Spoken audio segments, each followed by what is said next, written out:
What is up guys, welcome to pharma beats. तो आज इस वीडियो में हम लोग देखेंगे इंसुलिन और उसकी प्रिपरेशंस। ठीक है, अगर आपने पिछली वीडियो नहीं देखी है जिसमें मैंने डायबिटीज़ के बारे में डिस्कस किया है तो उस वीडियो को जाके चेकआउट कर लेना। ऊपर आई बटन पे मिल जाएगी और वीडियो के डिस्क्रिप्शन में भी मिल जाएगी। ठीक है, तो वीडियो को एंड तक देखना, स्किप मत करना बिल्कुल भी। ठीक है, और वीडियो को अभी के अभी लाइक कर दो। तो फिर स्टार्ट करते हैं, चलो फिर।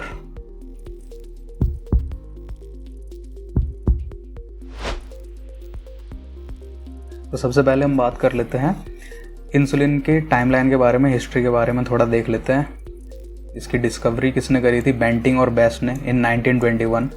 ठीक है, उसके 5 साल बाद इसका क्रिस्टलाइन फॉर्म ऑब्टेन हुआ था 1926 में। ठीक है, और उसके भी 30 साल बाद सैंगर ने इसका केमिकल स्ट्रक्चर दिया था इंसुलिन का। तो 1956 में केमिकल स्ट्रक्चर डिफाइन हुआ था इंसुलिन का बाय सैंगर। तो सैंगर ने जो केमिकल स्ट्रक्चर बताया था उसमें 3 चेन्स होती है इंसुलिन के स्ट्रक्चर में। एक होती है ए चेन, बी चेन और एक सी चेन। ठीक है, तो इम्पॉर्टेंट क्या है इसमें याद करने का कि जो इंसुलिन का स्ट्रक्चर है इसके पेप्टाइड में कितने अमीनो एसिड्स प्रेजेंट हैं अलग अलग चेन्स में। तो टोटल अगर हम बात करें तो इंसुलिन के मैच्योर मॉलिक्यूल में 51 अमीनो एसिड प्रेजेंट होते हैं। वो 51 कैसे होते हैं? ए चेन में 21 अमीनो एसिड्स और बी चेन में 30 अमीनो एसिड्स। ठीक है, जो ये सी पेप्टाइड होता है ये प्रो इंसुलिन में प्रेजेंट होता है। सी पेप्टाइड को हम जो है कनेक्टिंग पेप्टाइड भी बोलते हैं। इसमें 35 अमीनो एसिड्स होते हैं, तो ये याद करने हैं, इंपॉर्टेंट है। ए चेन में 21, बी चेन में 30 एंड सी पेप्टाइड में 35। ऐसे सीक्वेंस में याद मत कर लेना इसको कि ए बी सी होता है, ए सी देन बी। ठीक है, और क्या याद करने की चीज़ है इसमें कि ए चेन और बी चेन में इंट्रामोलिकुलर और इंटरमोलिकुलर डाइसल्फाइड बॉन्ड प्रेजेंट होते हैं। ए चेन के अंदर एक इंट्रामोलिकुलर होगा, बी वाले में भी होगा, और ए और बी के बीच में भी एक इंटरमोलिकुलर डाइसल्फाइड ब्रिज प्रेजेंट होगा। ठीक है, जो ये सी पेप्टाइड है प्रो इंसुलिन में से गोल्जी अपैरेटस इसको रिमूव कर देता है ड्यूरिंग प्रोटियोलाइसिस। ठीक है, जो मॉलिकुलर वेट होता है इंसुलिन के मॉलिक्यूल का वो 6000 डाल्टन्स होता है। ठीक है, ए चेन में 21 और बी चेन में 30 अमीनो एसिड्स। ये इंपॉर्टेंट है, इन दोनों को ज़रूर याद कर लेना। याद कैसे करेंगे इसको कि बी है, बी में हम ये 3 जैसा स्ट्रक्चर बनाते हैं। ठीक है, बी में ऐसे 3 बनता है ना, तो 3 से हमें 30 याद आ जाएगा। 30 वाला ये है और दूसरा 21 ये अपने आप ही याद हो जाएगा। ठीक है, क्योंकि टोटल होते हैं 51, तो 30 and 21 is equal to 51। Disulphide bond किस किस के बीच में प्रेजेंट है? ए और B, amino acids of A and amino acids of B. अब हम देख लेते हैं पैनक्रियाटिक आइलेट्स ऑफ लैंगरहैंस के अंदर जो है प्री प्रो इंसुलिन फॉर्म होता है। सबसे पहले प्री प्रो इंसुलिन में कितने अमीनो एसिड्स प्रेजेंट होते हैं? 110 अमीनो एसिड्स। अब 24 अमीनो एसिड्स उसमें से रिमूव हो जाएंगे, वो बन जाएगा प्रो इंसुलिन। ठीक है, तो 110 में से 24 गए तो कितने बचे? 86 अमीनो एसिड्स। अब उस 86 में से वो सी पेप्टाइड रिमूव होएगी बाय गोल्जी अपैरेटस। तो सी पेप्टाइड में थे 35, तो 86 में से 35 गए तो बचे हमारे पास 51 अमीनो एसिड, जो कि हमारा मैच्योर इंसुलिन होता है जिसमें सिर्फ ए और बी चेन प्रेजेंट होंगी। आगे चलते हैं तो टाइप्स ऑफ इंसुलिन देख लेते हैं। टाइप्स ऑफ इंसुलिन में हमें क्या क्या दिखा रखा है इसमें? Human insulin, pork insulin and beef insulin. ठीक है, तो जो पॉर्क वाला होता है वो होगा पिग का, बीफ वाला हमारा जो कैटल्स होते हैं उनका इंसुलिन। ठीक है, तो अगर हम ह्यूमन इंसुलिन और पॉर्क इंसुलिन को कंपेयर करें तो इसमें सिर्फ एक ही अमीनो एसिड का डिफरेंस होता है ह्यूमन और पॉर्क इंसुलिन में। और बीफ वाले से अगर कंपेयर करें ह्यूमन को तो 3 अमीनो एसिड्स आर डिफरेंट। तो पॉर्क इंसुलिन जो है this is homologous to human insulin. इनकी जो बी चेन होती है ह्यूमन इंसुलिन और पॉर्क इंसुलिन की, उसमें 30th नंबर का जो अमीनो एसिड होगा, अभी हमने देखा था ए और बी चेन होती है, तो बी चेन में 30 अमीनो एसिड्स होते हैं। जो लास्ट वाला 30th अमीनो एसिड होगा उसमें डिफरेंस आता है। जो ह्यूमन वाला है उसमें लास्ट में थ्रियोनिन अमीनो एसिड प्रेजेंट होता है, लेकिन पॉर्क इंसुलिन में एलेनिन प्रेजेंट होता है। तो ये बहुत ज़्यादा इंपॉर्टेंट है, इसको याद कर लेना। ठीक है, थ्रियोनिन एंड एलेनिन। थ्रियोनिन किस में प्रेजेंट होता है? ह्यूमन में। और एलेनिन किस में प्रेजेंट होता है? पॉर्क इंसुलिन में। 1 milligram of international unit of insulin लेते हैं, उससे हम मेजर करते हैं। तो one international unit of insulin में कितने होते हैं? 28 यूनिट्स ऑफ इंसुलिन। ये याद कर लेना, 28 units of insulin in one international unit of insulin. ठीक है। प्लाज्मा इंसुलिन को हम कैसे मेजर करते हैं? बाय रेडियो इम्यून ऐसे, RIA, रिया मेजर कर देती है, ऐसे याद कर लेना। प्लाज्मा इम्यून को कौन मेजर करती है? रिया मेजर करती है। और एंजाइम इम्यून ऐसे, रिया और इया। ठीक है, ये दोनों मेजर कर लेते हैं प्लाज्मा इम्यून लेवल को। अब आते हैं रेगुलेशन ऑफ इंसुलिन पर। तो नॉर्मल कंडीशन में जो बेसल कंडीशन होएगी उसमें 1 unit insulin per hour release होता है हमारे पैनक्रियास से। मतलब कुछ हमने खाया पिया नहीं है, नॉर्मल है, तो 1 यूनिट इंसुलिन रिलीज होएगा पर आवर हमारे पैनक्रियास से। लेकिन अगर पोस्ट प्रेंडियल कंडीशन का देखें, post prandial means after meal, तो आफ्टर मील क्या होगा? इंसुलिन का रिलीज काफ़ी ज़्यादा बढ़ जाएगा। ठीक है। इंसुलिन को रेगुलेट हमारी बॉडी जो है डिफरेंट मैकेनिज्म से करती है। केमिकल रेगुलेशन भी होता है, हार्मोनल रेगुलेशन और न्यूरल रेगुलेशन, 3 तरह से रेगुलेट होता है। सबसे पहले देख लेते हैं केमिकल रेगुलेशन ऑफ इंसुलिन कैसे होता है। ग्लूकोज इज रिस्पॉन्सिबल, ग्लूकोज जो है this is responsible for release of insulin, this is the main stimulus. अगर हम जैसे खाना खाते हैं, पहले हम अभी ऊपर ही देखा है, अगर हम नॉर्मल हैं तो इंसुलिन रिलीज नहीं हो रहा, 1 यूनिट पर आवर हो रहा है। लेकिन हमने पोस्ट प्रेंडियल की बात करी, मतलब हमने खाना खा लिया है, तो खाना खाने में क्या होगा? उसमें हमने कार्बोहाइड्रेट्स भी कंज्यूम करे होंगे, तो ग्लूकोज होगा उसके अंदर। अब वो ब्रेक होकर जाएगा ग्लूकोज की फॉर्म में। तो ग्लूकोज एक स्टिमुलस है, ग्लूकोज जैसे ही हमारे ब्लड में आएगा तो इंसुलिन रिलीज होएगा। This is the chemical regulation. अब ये होता कैसे है? ये है हमारी बीटा सेल, इसको देखना है इस डायग्राम को। ये है हमारी एक बीटा सेल। तो इस बीटा सेल में क्या होगा कि उसके मेम्ब्रेन पर GLUT2 ट्रांसपोर्टर प्रोटीन प्रेजेंट होता है। GLUT2 ट्रांसपोर्टर प्रोटीन, ये हमारी बीटा सेल है पूरी, जो ये बड़ा सा बॉक्स बना रखा है। ठीक है। तो ग्लूकोज आया, अब वो ग्लूकोज जो है GLUT2 ट्रांसपोर्टर के थ्रू बीटा सेल के अंदर चला जाएगा और कन्वर्ट हो जाएगा ग्लूकोज 6 फॉस्फेट में। ठीक है। अब ग्लूकोज 6 फॉस्फेट जो है ग्लाइकोलिसिस प्रोसेस के थ्रू ATP का प्रोडक्शन करेगा। इसी बीटा सेल की मेम्ब्रेन पर प्रेजेंट होता है ATP sensitive potassium channel. ATP sensitive potassium channels, मतलब ATP अगर आएगा तो ये चैनल बंद हो जाएंगे। तो जो अंदर इसमें पोटेशियम आयंस प्रेजेंट हैं बीटा सेल के अंदर, वो बाहर नहीं जा पाएंगे। अब जैसे ATP का प्रोडक्शन हुआ तो ATP जो है इसको इनिबिट कर देगा, इस ATP सेंसिटिव पोटेशियम चैनल को। अब ये इनिबिट हो गया, बंद हो गया। बंद होने से क्या हुआ? इंट्रासेलुलर पोटेशियम आयन का लेवल बढ़ गया। अंदर पोटेशियम आयन बढ़ गया तो क्या होगा? पार्शियल डीपोलराइजेशन हो जाएगी सेल की। पार्शियल डीपोलराइजेशन होने से क्या होगा? Voltage gated calcium channels open हो जाएंगे। अब डीपोलराइजेशन हुआ है तो वोल्टेज चेंज हुई इसकी आयंस की वजह से, तो voltage gated calcium channels open हो जाएंगे। अब कैल्शियम चैनल ओपन होने से क्या होगा? कैल्शियम का इन्फ्लक्स होएगा, बाहर से अंदर आएंगे। अंदर आने से क्या होगा? अब ये इंसुलिन जो है वेसिकल्स में स्टोर रहते हैं सेल के अंदर, ये यहाँ पर जाएगा और इन वेसिकल्स को मेम्ब्रेन के साथ फ्यूज करवा देगा। फ्यूज होएंगी, वहां से ब्रेक होएगा और एक्सोसाइटोसिस प्रोसेस के थ्रू इंसुलिन जो है बीटा सेल में से रिलीज हो जाएगा। तो ये एक मैकेनिज्म होता है केमिकल रेगुलेशन, जिसमें ग्लूकोज ही एक स्टिमुलस होता है कि इंसुलिन को रिलीज करवाना है। यही चीज वापिस से यहीं पर लिखी हुई है। नेक्स्ट हम बात कर लेते हैं ग्लूकोज का रूट ऑफ एडमिनिस्ट्रेशन क्या होता है। रूट ऑफ एडमिनिस्ट्रेशन मतलब कैसे हम ग्लूकोज को एडमिनिस्टर कर सकते हैं। हम एडमिनिस्टर कर सकते हैं ओरली और पेरेंट्रली, मतलब IV रूट से। तो IV रूट जो है बाय इंजेक्शन अगर हम ग्लूकोज देते हैं तो वो डायरेक्ट हमारी ब्लड स्ट्रीम में जाएगा। वहाँ से जो है इतना इंसुलिन का रिलीज नहीं हो पाता है, इंसुलिन का सिक्रीशन ज़्यादा नहीं होगा अगर हम ग्लूकोज को IV रूट के थ्रू देते हैं। लेकिन अगर ओरली देंगे तो इंसुलिन सिक्रीशन ज़्यादा होएगा। अब जो इंटेस्टाइनल सेल्स होती है हमारी, जैसे हमने ग्लूकोज लिया तो ग्लूकोज जो है स्टमक में से हमारे इंटेस्टाइन में जाएगा। इंटेस्टाइन की जो सेल्स हैं वो सिग्नल्स जनरेट करते हैं, केमिकल सिग्नल जनरेट करती है। उन केमिकल सिग्नल्स को बोलते हैं हम इंक्रेटिन्स। ये इंपॉर्टेंट है, इसको याद करना। ये इंक्रेटिन्स आगे पढ़ेंगे, ओरल हाइपोग्लाइसेमिक ड्रग्स वाला जब टॉपिक आएगा तो उसमें देखेंगे। तो इंक्रेटिन्स क्या करते हैं? ये जो केमिकल सिग्नल्स होते हैं ये इंसुलिन के रिलीज को बढ़ाते हैं। ठीक है।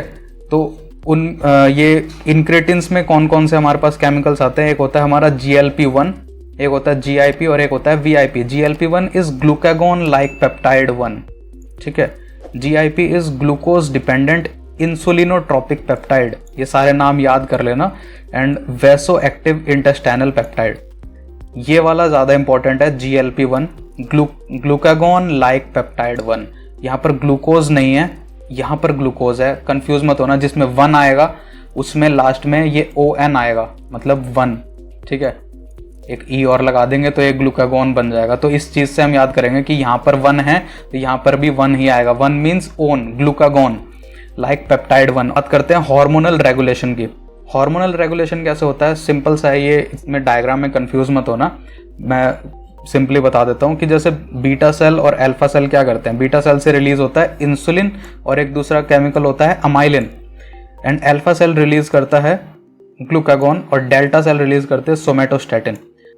अगर अल्फा सेल ग्लूकागोन ज़्यादा रिलीज करवा रहा है तो ग्लूकागोन से क्या होगा, ग्लूकोज हमारे ब्लड में बढ़ेगा, और ग्लूकोज बढ़ेगा तो वो एक केमिकल सिग्नल होता है कि इंसुलिन रिलीज करवाए। तो मतलब अगर ग्लूकागोन ज़्यादा निकला तो ये इसको स्टिमुलेट करेगा बीटा सेल को कि इंसुलिन और निकले। अब अगर इंसुलिन निकल जाएगा और अमाइलिन रिलीज होंगे दोनों, तो वो ग्लूकागोन को इनहिबिट कर देंगे कि ग्लूकोज अब कम करना है, ठीक है। तो ये एक मैकेनिज्म हो गया। देन अल्फा सेल और डेल्टा सेल में भी सेम मैकेनिज्म है कि ग्लूकागोन अगर ज़्यादा रिलीज होगा तो सोमेटोस्टैटिन भी रिलीज होगा, ये डेल्टा सेल को स्टिमुलेट करता है। और डेल्टा सेल से अगर सोमेटोस्टैटिन निकला तो ये अल्फा सेल को इनहिबिट करेगा कि ग्लूकागोन रिलीज करना बंद कर दो। और डेल्टा सेल जो है बीटा सेल को भी इनहिबिट करता है, यहाँ पर कोई स्टिमुलेटरी इफेक्ट नहीं है बीटा सेल का डेल्टा पे, ठीक है। तो ये एक मैकेनिज्म था। अब हम बात कर लेते हैं इस अमाइलिन की। तो ये अमाइलिन क्या है, ये भी ग्लूकोज का लेवल कम करता है, ठीक है, और इंसुलिन का रिलीज बढ़ाता है बीटा सेल में से। तो एक ड्रग है प्रेमलिनटाइड, ठीक है। प्रेमलिनटाइड क्या होती है, this is synthetic amylin preparation given by subcutaneous route, ठीक है। तो हम इसको सबक्यूटेनियसली देते हैं, मतलब कि थ्रू स्किन, ठीक है। देन हम इसको किस कंडीशन में देते हैं, पोस्ट प्रेंडियल हाइपरग्लाइसीमिया की कंडीशन में। मतलब खाना खाने के बाद जो हाइपरग्लाइसीमिया होता है, मतलब ग्लूकोज का लेवल बढ़ता है, उस कंडीशन में हम प्रेमलिनटाइड को देते हैं सबक्यूटेनियस। ये इंपॉर्टेंट है, रूट ऑफ एडमिनिस्ट्रेशन इसका याद करना, ठीक है। और इसका सेंट्रल एनोरेक्टिक एक्शन भी होता है। एनोरेक्टिक का मतलब होता है कि ये भूख को कम करता है, ठीक है, कि हम खाना कम खाएं ऐसी फीलिंग आती है प्रेमलिनटाइड को कंज्यूम करने से, ठीक है। तो ये एक मैकेनिज्म था इसका। तो अब हम बात करते हैं न्यूरल रेगुलेशन की, कि इंसुलिन का न्यूरल रेगुलेशन किस तरह से होता है। तो आइलेट्स ऑफ लैंगरहैंस जो होती हैं पैनक्रियाज के अंदर, उसके these are richly supplied with sympathetic nerves. अगर सिंपैथेटिक नर्व्स आपको नहीं पता है तो आपको ऑटोनोमिक नर्वस सिस्टम वाला चैप्टर पढ़ना पड़ेगा, sympathetic and parasympathetic nervous system के लिए, ठीक है। तो अल्फा रिसेप्टर और beta receptor, alpha 2 and beta 2 में इसका क्या होता है काम, सिंपैथेटिक नर्व्स का, तो इसको हम आगे देखते हैं अभी। तो प्राइमरी साइट क्या है इंसुलिन के रिलीज की, हाइपोथैलेमस। ये जो है हाइपोथैलेमस इसको रेगुलेट करता है इंसुलिन के रिलीज को। This is the primary one, insulin का रिलीज को रेगुलेट करने वाला। Islets of Langerhans are richly supplied with sympathetic innervation and vagal innervation also. अभी बताया था कि सिंपैथेटिक इनर्वेशन होती है, मतलब सिंपैथेटिक नर्वस सिस्टम की जो नर्व्स होंगी वो आइलेट्स ऑफ लैंगरहैंस में सप्लाई होती है, एंड वेगल इनर्वेशन भी होता है। वेगल क्या होता है, means vagus nerve. Vagus nerve के बारे में आपने 11th क्लास में पढ़ा होगा न्यूरल कंट्रोल एंड कोऑर्डिनेशन वाले चैप्टर में। 12 क्रेनियल नर्व्स होती है हमारे पास, उनका नाम होता है, ऐसे सीक्वेंस में पढ़ते हैं हम, ऊटा फगवा, पता होगा, OOTTA, FAGVAH, ठीक है। तो ये 12 हमारी क्रेनियल नर्व्स होती हैं, उसमें से 10th नंबर की होती है ये vagus nerve. This is the longest cranial nerve, ठीक है। तो वेगस नर्व भी इनर्वेट होती है हमारे आइलेट्स ऑफ लैंगरहैंस में। तो जो सिंपैथेटिक इनर्वेशन की सबसे पहले बात कर लेते हैं। तो ये मैकेनिज्म होता है अल्फा 2 रिसेप्टर और बीटा 2 रिसेप्टर के थ्रू इंसुलिन का रिलीज कम और ज़्यादा करना। कम किस में हो रहा है, अल्फा 2 से, और ज़्यादा किस में होगा इंसुलिन का रिलीज, बीटा 2 से। वेगल इनर्वेशन की बात कर लेते हैं। तो वेगल इनर्वेशन में क्या होगा कि कोलिनर्जिक और मस्करिनिक रिसेप्टर्स जो होते हैं हमारे, वो स्टिमुलेट होंगे। ये भी ऑटोनॉमिक नर्वस सिस्टम में आएगा, कोलिनर्जिक और मस्करिनिक रिसेप्टर्स। तो इनको स्टिमुलेट करने से क्या होगा, IP3 और DAG का लेवल बढ़ जाएगा। IP3 क्या होता है, inositol triphosphate, and DAG is डाईएसाइल ग्लिसरॉल। तो इनके बढ़ने से क्या होगा, इंट्रासेलुलर कैल्शियम आयंस का लेवल बढ़ जाएगा। इंट्रासेलुलर कैल्शियम आयन के बढ़ने से क्या होगा, अभी थोड़ी देर पहले बताया था कि जैसे ही कैल्शियम आयन का इन्फ्लक्स होता है बीटा सेल के अंदर, तो वो वेसिकल्स को फ्यूज करवा देता है जिसके अंदर इंसुलिन स्टोर होता है। मेम्ब्रेन के साथ फ्यूज होगा, एक्सोसाइटोसिस के थ्रू इंसुलिन बाहर आ जाएगा। तो इंट्रासेलुलर कैल्शियम आयन अगर बढ़ा तो इंसुलिन का रिलीज भी बढ़ जाएगा। तो ये काम होता है वेगस नर्व का, ठीक है, कि ये जो है कोलिनर्जिक और मस्करिनिक रिसेप्टर्स को स्टिमुलेट करते हैं। ओके, अब हम बात कर लेते हैं क्लासिफिकेशन ऑफ इंसुलिन के बारे में। ये काफ़ी ज़्यादा इंपॉर्टेंट है। यहाँ पर अब हम इंसुलिन की प्रिपरेशंस देखेंगे, तो इसको ज़्यादा ध्यान से पढ़ना। सबसे पहले देखते हैं, first category is rapid acting insulin. Rapid acting मतलब फटाफट काम करेगी। अगर फटाफट काम करे तो जल्दी काम करके ख़त्म भी कर देगी। मतलब अल्ट्रा शॉर्ट एक्टिंग, बहुत कम समय के लिए काम करेगी, फटाफट काम करेगी। ये क्लियर प्रिपरेशन होती है, ये याद करना। ये भी इंपॉर्टेंट है कि कौन सी क्लियर होती है, कौन सी क्लाउडी प्रिपरेशन होती है। तो अल्ट्रा शॉर्ट एक्टिंग या फिर rapid acting insulin is a clear preparation. इसके एग्जाम्पल क्या क्या हैं, insulin aspart, insulin lispro and insulin glulisine. इसको हम कैसे याद करेंगे, एस्पार्ट, लिस्प्रो और ग्लूलिसिन को असली ग्लू, ठीक है। इसको स्टार्टिंग के 2-3 वर्ड देख लेंगे, इससे क्या बन रहा है, असली ग्लू। तो इसका हम सेंटेंस बना सकते हैं कि असली ग्लू वही है जो रैपिडली एक्ट करे, ठीक है। तो इसको इस निमोनिक से याद कर लेना कि असली ग्लू वही है जो रैपिडली एक्ट करे, ठीक है। तो insulin aspart, lispro and glulisine, these are rapid acting और ultra short acting insulin. Next बात करते हैं शॉर्ट एक्टिंग इंसुलिन की। शॉर्ट एक्टिंग भी क्लियर प्रिपरेशन होती है। इसका एग्जाम्पल है रेगुलर इंसुलिन। रेगुलर इंसुलिन जो है वो सॉल्यूबल होता है, और तो इसलिए हम इसको सॉल्यूबल इंसुलिन भी कहते हैं, सॉल्यूबल या फिर रेगुलर इंसुलिन। जो लोग शॉर्ट होते हैं वो क्लास में रेगुलर आते हैं, ठीक है। जो लोग शॉर्ट होते हैं वो क्लास में रेगुलर आते हैं, ठीक है। तो इस तरीके से हम इसको याद कर लेंगे कि शॉर्ट एक्टिंग इंसुलिन का एग्जाम्पल क्या होगा, रेगुलर इंसुलिन। अब बात करते हैं इंटरमीडिएट एक्टिंग का। तो जो इंटरमीडिएट होता है वो क्लाउडी प्रिपरेशन है, ठीक है। हमारे पास 5 कैटेगरी हैं, ठीक है। 5 में से जो बीच वाली है वो क्लाउडी होएगी, बाकी सारे ये क्लियर प्रिपरेशंस हैं। तो इंटरमीडिएट एक्टिंग में इंसुलिन जिंक सस्पेंशन और लेंटे, ये एक ही चीज़ है। इंसुलिन जिंक सस्पेंशन या फिर लेंटे, ये इंटरमीडिएट एक्टिंग इंसुलिन है। या फिर इसमें एग्जांपल और क्या हो सकता है, आइसोफेन और न्यूट्रल प्रोटामीन हेजडोन, जिसको हम NPH बोलते हैं शॉर्ट फॉर्म में। NPH इज न्यूट्रल प्रोटामीन हेजडोन, या फिर इसको हम बोलते हैं आइसोफेन। नेक्स्ट है long acting insulin. Long acting insulin भी क्लियर प्रिपरेशन है। इसमें एग्जांपल हमारे पास आएगा इंसुलिन ग्लार्जिन और डेटामिर। ये 2 इंपॉर्टेंट हैं, इनको याद कर लेना। ग्लार्जिन और डेटामिर जो हैं, these are long acting insulin. Ultra long acting पे आते हैं तो ये रिसेंटली इंट्रोड्यूस्ड है, ज़्यादा टाइम नहीं हुआ है इनको मार्केट में आए हुए। तो इसका एग्जांपल है डीग्लूडेक, ठीक है। Degludec is the ultra long acting insulin preparation. आगे हम देखते हैं some important points about insulin. Important points हैं कि इंसुलिन को जो है हम सबक्यूटेनियसली एडमिनिस्टर करते हैं, ठीक है। सबक्यूटेनियस एडमिनिस्टर करेंगे थ्रू स्किन। रेगुलर इंसुलिन को हम IV रूट से भी दे सकते हैं। तो मतलब यहाँ पर ये एक्सेप्शन आया, सारे इंसुलिन, ऑल इंसुलिन प्रिपरेशन को हम सबक्यूटेनियस रूट से देते हैं, बट रेगुलर इंसुलिन को हम IV रूट से भी दे सकते हैं। जहाँ पर एक्सेप्शन आया वो चीज़ इंपॉर्टेंट बन जाती है अपने आप, तो इसको याद कर लेना। ऐसा नहीं है कि रेगुलर इंसुलिन को सबक्यूटेनियसली नहीं देते, बट हम इसको IV रूट से भी दे सकते हैं। न्यूअर डिवाइस क्या क्या है इंसुलिन के लिए, हमारे पास प्री फिल्ड सीरेंज आती है कि सीरेंज में पहले से ही वो भरा रहता है इंसुलिन, पेन फिल होता है, और इनहेलेशनल इंसुलिन भी होता है जिसको हम इनहेल करके सूंघ के इंसुलिन को ले सकते हैं, ठीक है। इसके इनहेलेशनल इंसुलिन के एग्जांपल्स हमारे पास हैं एक्सुबेरा एंड एफ्रेजा। ये 2 एग्जांपल्स हैं इनहेलेशनल इंसुलिन के, एक्सुबेरा एंड एफ्रेजा। एक्सुबेरा जो है वो बैन हो चुका है ड्यू टू कार्सिनोजेनिसिटी। ठीक है। तो ये कैंसर कॉज करता है, इस वजह से एक्जुबेरा को जो है बैन कर दिया है, और करंटली जो मार्केट में अवेलेबल है उसका एग्जांपल है Afrezza. This is a inhalational insulin. Disadvantage क्या है कन्वेंशनल इंसुलिन की, ये लिपोडिस्ट्रॉफी करता है। ठीक है। नेक्स्ट बात कर लेते हैं लेंटे के बारे में। लेंटे जो था हमारा इंटरमीडिएट एक्टिंग वाला है, जिसको हम इंसुलिन जिंक सस्पेंशन भी बोलते हैं। जो लेंटे है वो इंटरमीडिएट एक्टिंग है, बट इसके अंदर मिक्सचर होता है 7:3 के रेशो में लॉन्ग एक्टिंग और एक शॉर्ट एक्टिंग लेंटे का। जो लॉन्ग एक्टिंग होगा वो अल्ट्रा लेंटे बोलते हैं उसको, और शॉर्ट एक्टिंग वाले को सेमी लेंटे बोलते हैं। सेमी से कैसे याद करेंगे, सेमी में एस आ रहा है, शॉर्ट में भी एस आ रहा है, अल्ट्रा में एल आ रहा है, तो लॉन्ग एक्टिंग होगा हमारा अल्ट्रा लेंटे। दोनों को मिक्स कर देंगे तो ये इंटरमीडिएट एक्टिंग बन जाएगा।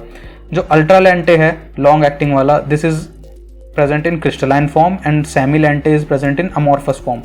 अल्ट्रा लेंटे और सेमी लेंटे को हम सेपरेटली मार्केट नहीं कर सकते, इसलिए हम इसको कॉम्बिनेशन में देते हैं हमेशा इंटरमीडिएट की फॉर्म में। मिक्सचर होता है 7:3 के रेशो में, ये इंपॉर्टेंट है, इसको याद कर लेना।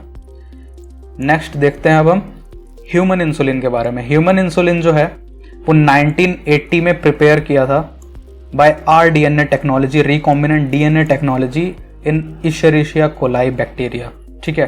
1980 में rDNA टेक्नोलॉजी से ई कोलाई बैक्टीरिया में प्रिपेयर किया था ह्यूमन इंसुलिन, जिसको हम नाम देते हैं PRB इंसुलिन। PRB का फुल फॉर्म क्या होता है, pro insulin recombinant bacterial insulin. ठीक है। Pro insulin recombinant bacterial insulin, क्योंकि ये ई कोलाई बैक्टीरिया में प्रोड्यूस किया था। और हम इसको यीस्ट में भी प्रोड्यूस कर सकते हैं। Yeast is a fungus. ठीक है। तो but this is unicellular fungus. तो इसको जो यीस्ट में प्रिपेयर करते हैं ह्यूमन इंसुलिन, उसको हम कहते हैं precursor yeast recombinant insulin, PYR। This is PRB and this is PYR। यहाँ पर R पहले है बैक्टीरिया में, और यीस्ट वाले में Y पहले है। ठीक है। तो precursor yeast recombinant insulin is prepared in yeast and other source is enzymatic modification of porcine insulin.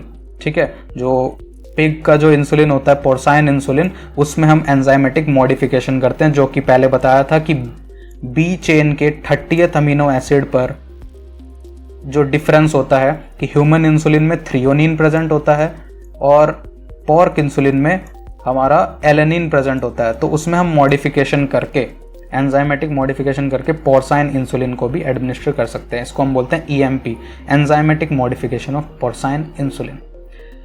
अब बात करते हैं फेट ऑफ इंसुलिन की, कि इंसुलिन का आगे क्या होता है। अगर हमने इंसुलिन को ओरली एडमिनिस्टर कर दिया, मतलब हमने बाय माउथ अगर एडमिनिस्टर कर दिया है, तो वो GIT में डिग्रेड हो जाएगा। क्यों? क्योंकि इंसुलिन जो है पेप्टाइड है, मतलब प्रोटीन का एक फॉर्म है। तो अब हम कुछ खाते हैं, प्रोटीन वगैरह भी लेते हैं कोई डाइट में, तो वो भी तो डिग्रेड होता है ना, तो वो ब्रेक हो जाएगा। तो उसका ओरली लेने का कुछ फायदा नहीं है इंसुलिन का, क्योंकि वो पेप्टाइड है, प्रोटीनेशियस इन नेचर है। इस वजह से वो हमारे GIT में, हमारे गट में, स्टमक में, इंटेस्टाइन में डिग्रेड हो जाएगा। तो हम ओरली एडमिनिस्टर नहीं करते हैं इंसुलिन को। इंसुलिन को हम इंजेक्ट करते हैं। ठीक है। सबक्यूटेनियसली, जैसे अभी हमने पढ़ा था, सबक्यूटेनियसली एडमिनिस्टर करते हैं, और रेगुलर इंसुलिन को हम IV भी दे सकते हैं। इंसुलिन का जो मेटाबॉलिज्म है वो कैसे होता है, सबसे पहले लीवर में, देन किडनी में, देन मसल्स में। तो ये सीक्वेंस याद कर लेना कि इंसुलिन का मेटाबॉलिज्म लीवर में होगा, देन किडनी में, देन मसल में, LKM। तो इसको हम कैसे याद करेंगे इंसुलिन के मेटाबॉलिज्म के सीक्वेंस को, कि लगता है कोई मेटाबोलाइज हो गया, लगता है कोई मेटाबोलाइज हो गया, LKM, लीवर, किडनी, मसल। ठीक है। आगे देखते हैं during bio transformation. Bio transformation मतलब मेटाबॉलिज्म। ठीक है। राइटिंग बहुत गंदी आ रही है, समझ लेना फिर भी। तो बायो ट्रांसफॉर्मेशन और मेटाबॉलिज्म के टाइम पे क्या होगा, इंसुलिन के अंदर जो डाइसल्फाइड बॉन्ड प्रेजेंट होते हैं, A चेन, B चेन, और A और B के बीच में जो डाइसल्फाइड बॉन्ड्स प्रेजेंट थे वो ब्रेक हो जाएंगे, और अमीनो एसिड्स का जो सीक्वेंस होता है, जो कंस्टिट्यूएंट होता है, वो सारा सेपरेट हो जाएगा। प्लाज्मा हाफ लाइफ जो होती है इंसुलिन की, वो 5 to 9 मिनट्स की होती है। ये इंपॉर्टेंट है, इसको याद कर लेना। इंसुलिन की plasma half life 5 to 9 minutes. अब हाफ लाइफ क्या होती है ये मैं बताने नहीं बैठा, ये कभी आगे बताऊंगा हाफ लाइफ क्या होती है, अगर पता है तो बहुत अच्छी बात है। तो ड्रग इंटरेक्शन ऑफ इंसुलिन देख लेते हैं कि इंसुलिन जो है और ड्रग्स के साथ किस तरह से इंटरेक्ट करता है। अगर हम इंसुलिन के साथ एक्यूट इंजेक्शन कर लेते हैं अल्कोहल का, मतलब अगर अल्कोहल कंज्यूम कर लिया इंसुलिन लेने के साथ साथ, तो हाइपोग्लाइसीमिया की कंडीशन हो जाएगी। वैसे भी इंसुलिन जो है, जो हमारा ब्लड में जो ग्लूकोज लेवल बढ़ रहा है, मतलब हाइपरग्लाइसीमिया, उसको लो कर रहा है, मतलब नॉर्मल पे लेके आएगा। बट अगर अल्कोहल कंज्यूम कर लेंगे तो इंसुलिन का इफेक्ट बढ़ जाएगा और बहुत ज़्यादा नीचे आ जाएगा हमारा ग्लूकोज का लेवल, तो हाइपोग्लाइसीमिया की कंडीशन हो जाएगी। ठीक है, तो और कौन कौन सी ड्रग्स हैं, जैसे कि बीटा ब्लॉकर्स हो गए हमारे पास, एक्यूट अल्कोहलिज्म जो कि अभी देखा है, थियोफाइलिन जो अस्थमा में ड्रग यूज़ होती है, लिथियम हो गया, and aspirin which is a NSAID। ठीक है, तो ये सारे ड्रग्स जो हैं इंसुलिन के साथ रिएक्ट करते हैं और कॉज करती हैं हाइपोग्लाइसीमिया। इसको कैसे याद करेंगे, बेटा बिल्लू अल्कोहल टी लिथिपिरी। ठीक है, तो बेटा बिल्लू से क्या है, बीटा ब्लॉकर। ठीक है, बीटा ब्लॉकर्स हमारे ड्रग्स हो गई, जैसे कि प्रोपेनोलोल ले सकते हैं। एक्यूट अल्कोहलिज्म अल्कोहल हो गया, टी से हम क्या याद करेंगे, थियोफाइलिन। ठीक है, और लिथी से लिथियम, पीरी से एस्पिरिन। ठीक है, बेटा बिल्लू अल्कोहल टी लिथी पीरी, ये सारे जो ड्रग्स हैं ये कॉज करती हैं हाइपोग्लाइसीमिया इफ को एडमिनिस्टर्ड विद इंसुलिन। ठीक है, तो अब हम देख लेते हैं वो ड्रग्स जो ब्लड शुगर लेवल को बढ़ाती हैं। ठीक है, इसमें हम इंसुलिन का नहीं देख रहे, हम देख रहे हैं कि कौन सी ड्रग्स जो हैं वो ब्लड ग्लूकोज लेवल बढ़ा सकती हैं। तो उनमें हम पढ़ेंगे। सबसे पहले मैं नीचे से स्टार्ट कर रहा हूँ, साल्ब्यूटामोल जो कि अस्थमा में यूज होती है, ओरल कॉन्ट्रासेप्टिव्स, फ्यूरोसमाइड्स, फ्यूरोसमाइड क्या है, एक loop diuretic, thiazide diuretics and corticosteroids. ठीक है, कॉर्टिकोस्टेरॉइड में अब ये कैटेगरी है, इसमें कुछ भी ड्रग आ सकती है। एग्जांपल के लिए प्रेडनिसोलोन हो गया, बीटामिथासोन हो गया, और भी काफ़ी सारी ड्रग्स हो सकती हैं। ठीक है, तो इसको याद करने के लिए हम कैसे याद करेंगे, निमोनिक, सॉफ्ट कोर कैसे, साल्ब्यूटामोल फ्रॉम S, O से ओरल कॉन्ट्रासेप्टिव, F से फ्यूरोसमाइड, T से थायाजाइड एंड कोर से कॉर्टिकोस्टेरॉइड, मतलब सॉफ्ट कोर।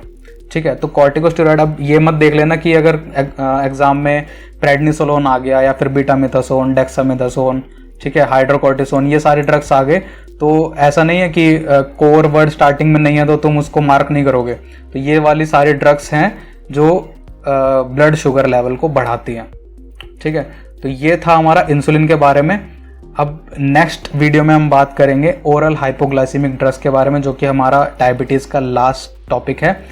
ठीक है, तो आई होप आपको वीडियो पसंद आई होगी, तो वीडियो को लाइक कर देना, ज़्यादा से ज़्यादा शेयर करना और चैनल को सब्सक्राइब कर लो। तो मिलते हैं फिर अगली वीडियो में। ओके, तब तक के लिए बाय, टेक केयर।